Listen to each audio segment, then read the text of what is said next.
Hey guys, JK Wargames. So today we're going to look at Warfighter World War 2 2nd edition. This is by DVG Games and it's a card combat driven game. Before I start the review, I have to say a massive thanks to Sarah and Dan at DVG for sending me this copy to review. Really great company to deal with, awesome. So this is the box. What you get inside is a lot of stuff, so let's have a look. So we get our rule book, which this rule book is fantastic. It's a universal rule book, so it can be used for all the Warfighter games, so modern, World War 2, space, and eventually fantasy that's coming out. And it's full colour, and it goes through everything you need. There's loads of examples in here. Everything you need to know is in this book. So definitely how I like a rule book to be. It's clear, it's easy to follow, so that's a thumbs up for sure. And also, which I think is one of the best parts they've included, is this sort of help aid. So when you come across a word in the game on a card that you don't understand, you can follow this and it will tell you. So you can see there, bolt action. A bolt action weapon can attack once per turn, and it will tell you what you need to know, and that's on the back as well, so that's brilliant to have. Then you get into the main parts. So the board here, which I can't fit all on camera because it's quite big, this is where you play the game. So up the top you've got the mission timer, you've got how to set up, you've got places to set your cards. You've got, on this side, you've got a turn sequence and an attack sequence. So let's have a look at the cards that you get. So you get a lot of cards in this game. So you've got an action deck here, which a soldier, an active player soldier, gets to have action cards in his hand. And he can use these to help throughout the missions. So if we just turn a few over, you can see here, draw fire. Play before rolling for a hostile's attack. Redirect the attack to another soldier in the same location. So you can see that that's really handy. Then stay low. Permanently treat your location as having a none reinforcement. And then you get location markers, which you will take this out the deck and grab a location card, and then you can lay that location card down onto the map. And these action cards, there are so many. It's ridiculous. It's quite hard to shuffle them. There's that many. Look, if I pick it up, that's massive. So that's your action deck. Then you get your player soldiers. So you can see here, he's got a health of 7. So that would mean that he gets 7 action deck cards. His loadout, he can spend 11 points on his loadout. And he gets the marksman card and the veteran card. This is his entrance cost to locations, 3, and this is how many resource points he cost. And then if we go through, you've got non-player soldiers, which don't get to use the action deck, but he comes with a scope rifle and 2 MK2 grenades, and he only costs 14 points. And you've got tons of these to choose from. But this is where this game shines, because from the off, you've got to make decisions about who you think is going to best suit your mission. Who are you going to take? So that's your player soldiers. We then get skill cards, which is will be listed on the card. So you could see that soldier had marksman. Some of them have panic. There's tons here. So some of these are negative and some of these are positive things. We get our equipment cards here, so you can see an M1 rifle. You can see the stats on here. It says range 0, he needs a 7 to hit, and at a range 1 he needs an 8 to hit, and it's got a penetration of 1. That's an M1 rifle. You've got canteens, and there's a lot more equipment. There's tons. There's sniper rifles. They're here, in fact. Look, try and find them. Here they are. So we've got M3 SMG, knives, breaching charge, first aid kits, smoke grenades, rocket launcher, flamethrower, pistols, rifle grenade, grenade, M1 carbine, scope rifle, machine gun, MK2 grenade. So there's tons of weapons to choose from. And then you get these, which are your mission cards. So the mission cards, before the game starts, you have a look through these and decide what mission you want to play. So if we take this one here, Just Another Day, you can see that you get 23 resource points. So that's how many points you can spend on soldiers. You've got 7 turns, and the objective goes in the number 3 slot. And it says at the start of the first soldier turn, recon 1 location, so you get to pick a location. So you'd lay that down on the mission card bit, and then you'd start the mission.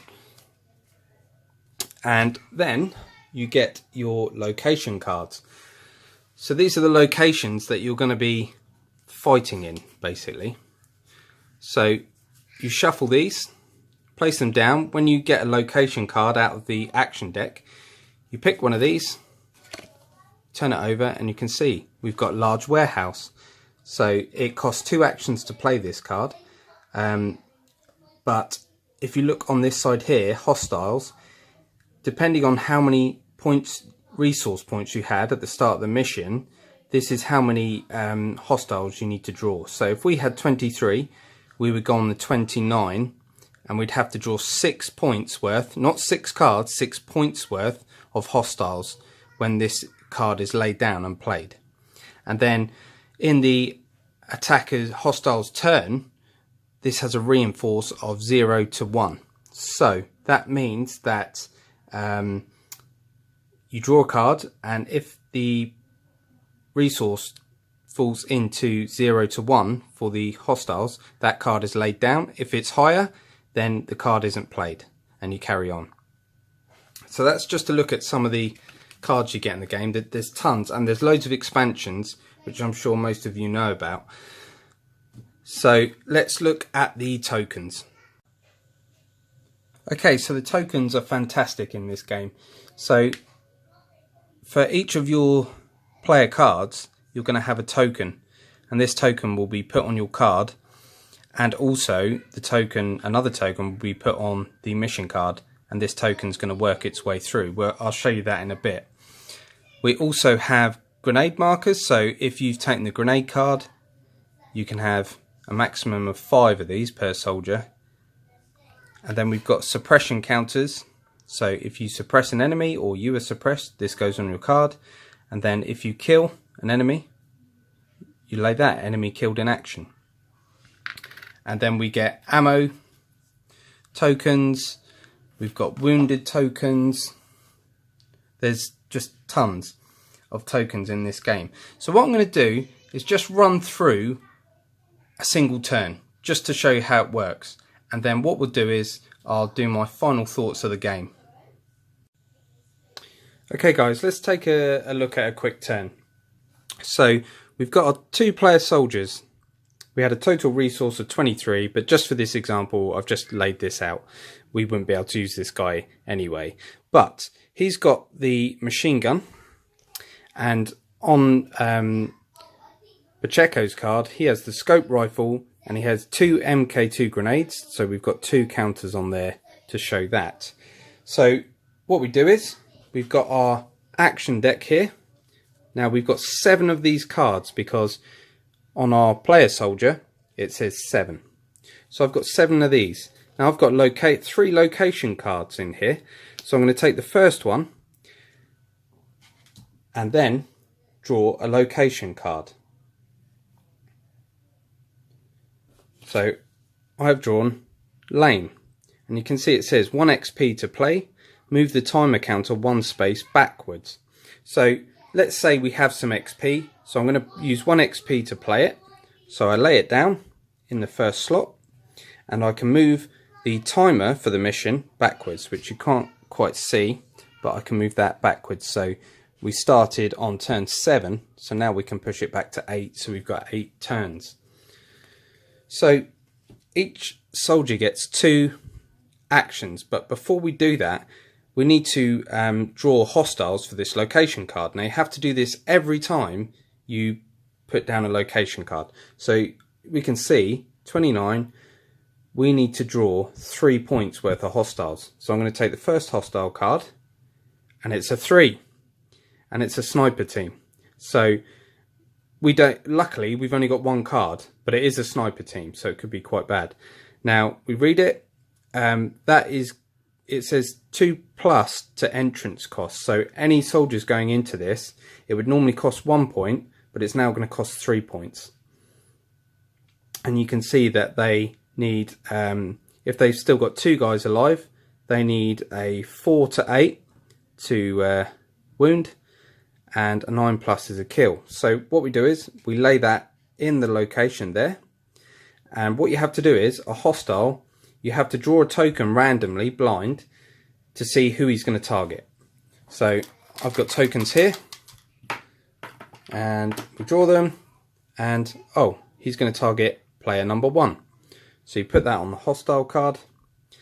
Then we go into the first part of the turn. So I have 2 actions I can use, and I use these action counters on my player.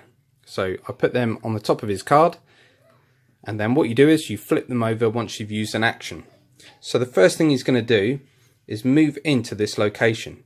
Now he has an entrance cost of 3. This entrance now costs 3 because the hostiles have a +2 to it. So he can move in there fine. So that's his first action.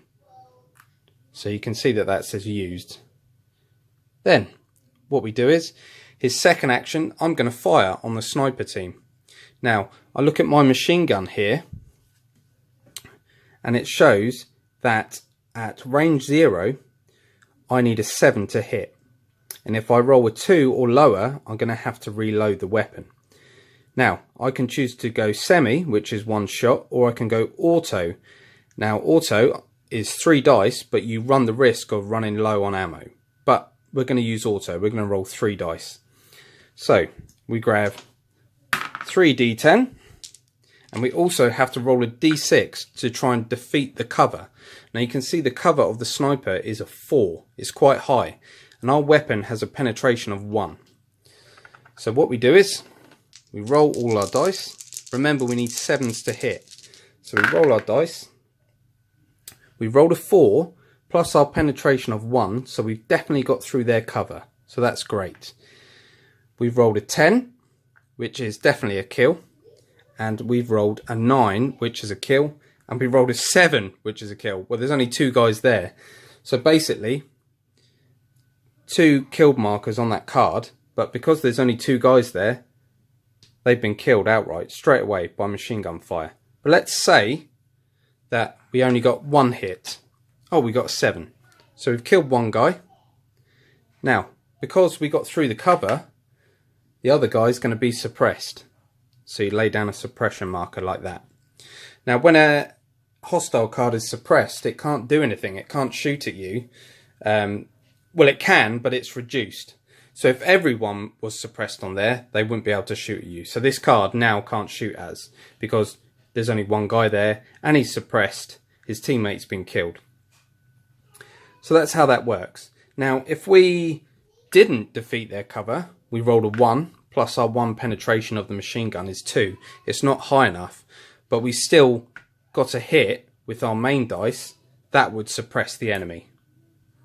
So let's say we rolled 2 hits, but we didn't defeat their cover. That's 2 suppression markers that would go on that card. So you can see how that works. So that's him fired. He's used both actions. And that card is killed. But I'll just show how the hostiles work. So let's say our second player, he wants to move into this location. But his card is a 2. So we have to discard 1 card from our hand to help him into the location. So we just discard a card that we don't want, and he can now move into that location. So he's used 1 action. Where's our action things? He's used 1 action, and his second action would be to fire. So you can see on his scope rifle card that he actually is more effective at long range, obviously, because he's got a sniper rifle. But at range 0, he needs a 9. So again, he's got to defeat that cover, but he only gets 1 shot with a bolt action sniper rifle. So we didn't defeat the cover, because 1 plus its penetration of 1 is 2, and their cover is 4. So we didn't beat it, but we did get the 9 we needed. So that means that enemy's suppressed, like so. So he's used both actions. Now once every soldier has done his action, you then go into the hostile turn. Now let's just say this guy isn't suppressed. He's going to attack. So he's attacking player number 1 because we drew that token earlier. So he then does his attack. He's at range 0 because player 1 is in the same location, and he's still got 2 men. So you can see it says 2. A 4 to 8 is going to do 2 wounds because a sniper rifle is pretty lethal, and a 9 plus will just kill him outright. So it's really powerful. But again, he needs to defeat our cover, and our cover is a 3. So we roll the dice. No, he didn't defeat our cover, and he rolled a 9. That's really lucky. If he defeated our cover, he would have killed our soldier outright, but he didn't defeat the cover, so we become suppressed, and we have to use one of our actions to take that suppression marker off. So that's how that works. Now what I didn't do was draw an objective card at the start of the mission, because I just wanted to show you how that worked. So before the mission starts, you have to draw a objective card. So let's say we drew the bridge capture. Basically, we have to eliminate all hostiles on the bridge. And this, on our mission card, it says that the objective goes in number 3. So our objective's there. It has an inactive marker placed upon it, like so. And then once a player soldier is adjacent to it, they can activate the objective for free. So they're going to activate it, but as soon as you do that, you then have to draw hostiles. So again, we'd have to draw 4 points worth of hostiles. So, wow, we drew a 4 straight away. So that truck, half track, sorry, would be placed in there. Now, let's say we had, let's get some other cards going here. Let's say we had 3 cards in there. Basically, to win the objective, we're going to have to clear out these enemies. And also, in some of the objectives, like supply dump, if I can find it, supply dump, you can see that hostiles screen. Now that means you have to eliminate all hostiles before you can then attack the objective. Whereas in this case, we just need to eliminate the hostiles, but that's easier said than done. So at the end of the turn track would go down, so you'd now be on turn 7, and then you go into it again. But all these hostiles we drew there, we'd have to draw tokens for. So, okay, so my final thoughts on the game. It's fantastic. I imagine this like when I played a few missions, it's like I'm in a Band of Brothers episode. It really conveys that struggle of a squad of guys trying to get their mission done, but they just keep coming up against enemies and things are thrown in front of them. Now this game, I think it supplies a lot of decision making. It may not seem it may just seem, oh, you're rolling dice and shooting. Not necessarily. You've got to use your action cards to help you and your teammates. And you've got to think to yourself, do I clear out these hostiles here, or do we move forward and try and get the objective? But then that could come back and hurt us because there's a lot of enemies and they could fire at us. So without waffling on too much, it really shows that struggle of a squad pinned down, trying to get the objective done. So if you're into World War II, then definitely get this game. There's a Pacific version of it as well, which I will be getting. I think it's fantastic. The components are top notch, the cards are lovely, the board's a really nice touch, and the rule book's just fantastic. So I hope you guys enjoyed this review. Thanks to Sarah and Dan at DVG, and I'll see you in the next video.